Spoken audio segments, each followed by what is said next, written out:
Alors bonjour, je m'appelle Yannick Cormier, je suis photographe depuis un peu plus de 20 ans maintenant et je travaille sur des communautés qui sont encore proches de la nature, qui s'expriment, qui font partie intégrante de la nature, soit par le biais des rites ou des traditions ou de leur manière de vivre.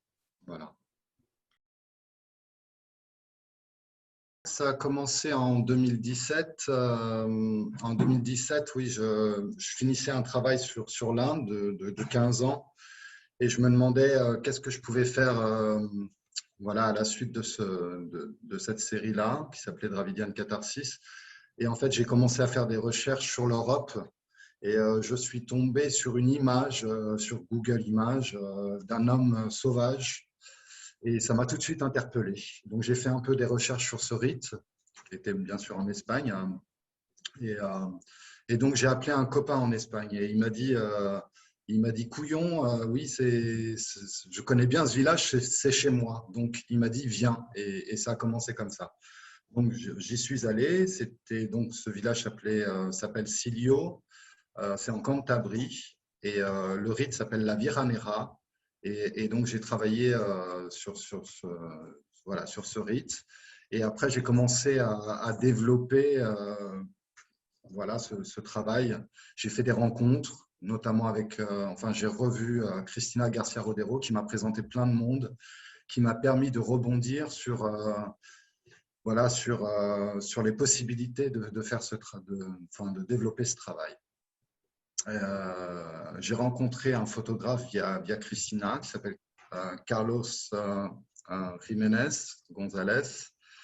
Et donc, on a commencé à voyager ensemble pendant voilà, une première saison de carnaval qui a duré sur 4 mois où on a dû photographier plus d'une quarantaine de rites. Et puis voilà quoi. En fait, la sélection allait de soi parce que j'avais des images en tête très précises. Je voulais que ça soit brut, que ça soit sauvage, authentique le plus possible, au moins dans les visuels, dans l'idée du masque, que ça soit le plus proche de la nature possible, parce qu'il y a des tonnes de masques un peu partout en Espagne, mais qui ne sont pas forcément ce que je recherchais. Ce que je recherchais vraiment, c'était le côté nature et sauvage. Et donc, la carte s'est dessinée voilà, c'est décidé d'elle-même. Je suis allé là où les visuels m'intéressaient. Et c'était dans donc le quart nord-ouest du pays. Je ne pense pas que ça soit si méconnu que ça. Bien sûr, il y a les spécialistes et puis les artistes visuels enfin, donc c'est un sujet sur lequel beaucoup travaillent. Il y a le travail de Charles Frégé qui est assez connu, qui a commencé son projet en 2013, je crois. Moi, je ne connaissais pas son travail quand j'ai commencé le mien. J'ai connu son travail bien après. Et donc là, je me suis confronté à un travail qui était déjà existant, donc c'était assez délicat. Mais j'avais un autre point de vue. Donc c'est là où c'était important pour moi d'affirmer un point de vue plus sauvage. C'était ça, pas être dans l'anthropologie ou l'espèce de, de catalogue de différents masques. C'est pas une critique envers le travail de Charles Frégé, mais vraiment être complètement absorbé par cette énergie-là, donc la nature et le sauvage, parce que c'est le côté païen qui m'intéressait dans le sujet. En fait, dans toute l'Europe, les rites carnavalesques sont encore bien vivants, très vivants, surtout dans des pays comme la Bulgarie, la Roumanie, bien sûr l'Espagne, un peu le Portugal. La France a moins de rites comme ça aujourd'hui pour divers facteurs historiques. Et principalement, enfin la dernière en date, c'est quand même la Première Guerre mondiale où les rites carnavalesques ont disparu parce qu'il n'y avait plus d'hommes, il y avait plus voilà, le choc a été tellement énorme qu'on n'y est jamais vraiment revenu à ces rites-là. Donc il y a une espèce d'amnésie collective vis-à-vis de ces rites-là, qui étaient très présents en France. Hein. Il en reste encore quelques-uns dans les Pyrénées et tout ça, mais c'est des petits points un peu perdus. Et donc, le grand public n'a pas vraiment accès en France, le grand public n'a pas accès encore visuellement et voilà, à ces choses-là. Au début, ça commence avec des personnages de Silio, de Cantabrie, où c'est principalement l'homme sauvage qui est mis en valeur. Et l'homme sauvage, on a des traces un peu partout en Europe, sur les églises ou dans les livres, sur ce personnage-là, ou ces personnages-là. Et donc, c'est ça qui m'a tout de suite interpellé, parce que c'est un personnage qui remonte depuis la nuit des temps. Il y a une espèce de résurgence au Moyen-Âge de ce personnage. Et donc, c'est là où j'ai insisté. C'est là où c'était pour moi important de montrer la fusion entre l'homme et le végétal. Et c'est tout de suite une introduction à mon univers. C'était logique. C'était vraiment logique. Par les matériaux utilisés, tout simplement. Ça veut dire que l'homme arbre, par exemple, eh ben, les gens de la communauté vont collecter des écorces d'arbres et à partir de ces écorces, fabriquer un costume d'arbre. Et donc, on voit bien la fusion entre l'arbre et l'homme. Si je prends ce personnage-là en particulier. Donc, c'est visuellement frappant. Ce que je trouvais assez extraordinaire, c'est qu'on se demande toujours s'il y a quelqu'un derrière le costume. Et pour moi, l'autre question, est-il boucher, est-il banquier? Non, à ce moment-là, c'est l'arbre, c'est l'esprit de l'arbre. Déjà par la forme, déjà c'est du noir et blanc, donc il y a un côté anachronique, intemporel, si je puis dire, plus intemporel. Et après, dans la forme, dans la structure, dans l'articulation du travail, c'est ce mélange entre personnages de la nature et paysages. Et c'est là où il y a une vraie démarcation. Dans la recherche des paysages, par exemple, c'est souvent dans la brume ou au petit matin, où il y a une ambiance assez mystique. Donc, il y a plus de mystique dans mon travail que dans le travail de Charles. Et c'est ça que je cherchais. Hein, et c'est comme ça que je suis aussi. Donc voilà, il y avait un vrai travail entre le fond et la forme et l'idée que j'en avais. Et je crois que j'ai atteint mon but dans ce que je pouvais projeter en tant que personne. Toujours, ouais. Mais il faut que ça soit, il faut qu'il y ait un vrai dialogue entre ce que je vois et ce que je suis. S'il n'y a pas de dialogue, si ça ne résonne pas dans mon esprit, bah, ça ne marche jamais, en fait. Ça ne marche pas. Donc, il faut vraiment qu'il y a ce côté-là, côté mystique voilà, qui percute en moi. Et de toute façon, même si des fois je me donne des variations, au final, quand j'articule le travail, donc quand il y a le travail de sélection et de séquençage, je reviens toujours à ces idées-là.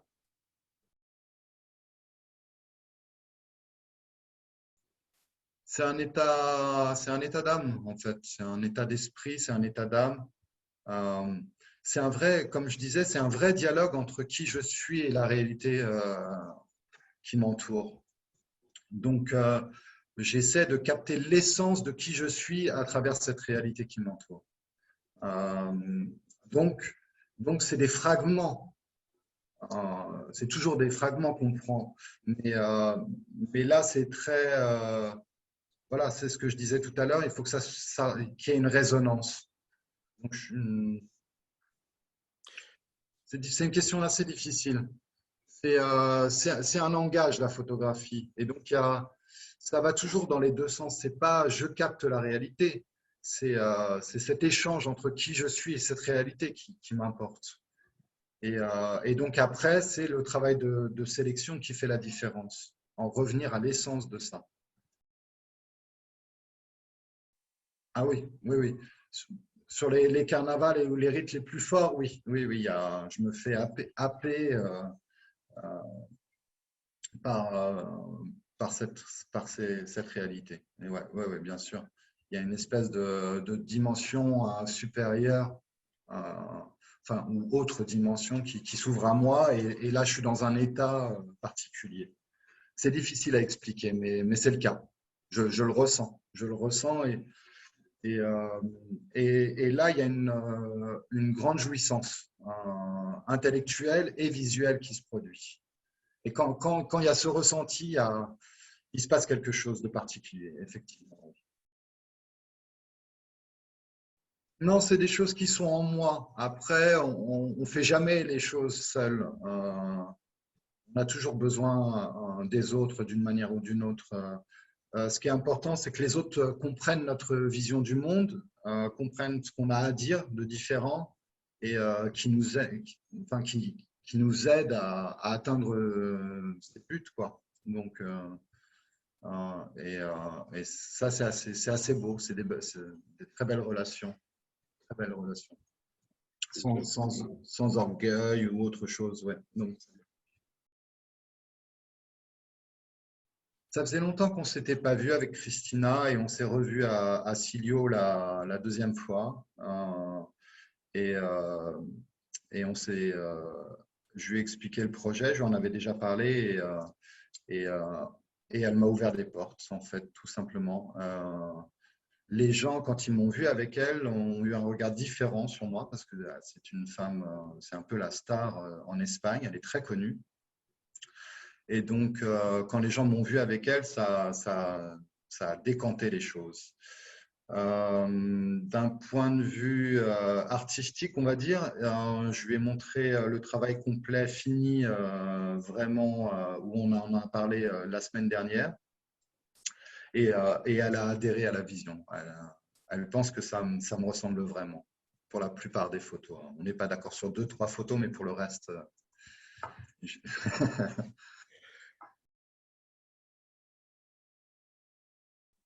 le sauvage, il est dans le fond du sujet et dans ce que je suis.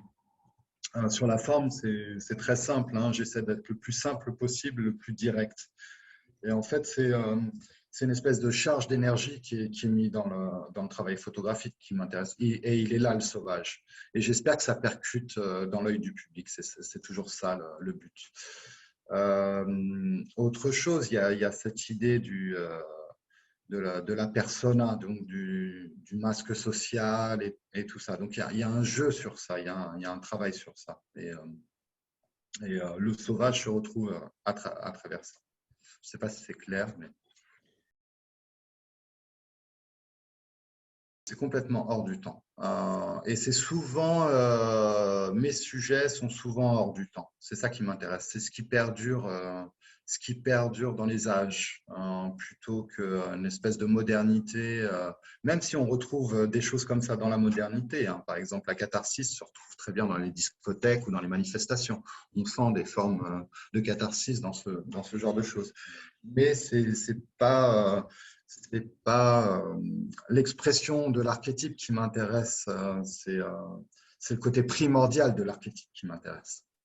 Il y a aussi une idée du chaos, de créer le chaos, de, euh, de se projeter dans un autre personnage qui est peut-être plus proche de notre vraie personnalité. Et là c'est très intéressant euh, parce que les gens se lâchent, exhortent des choses assez mauvaises, et donc il y a un apaisement.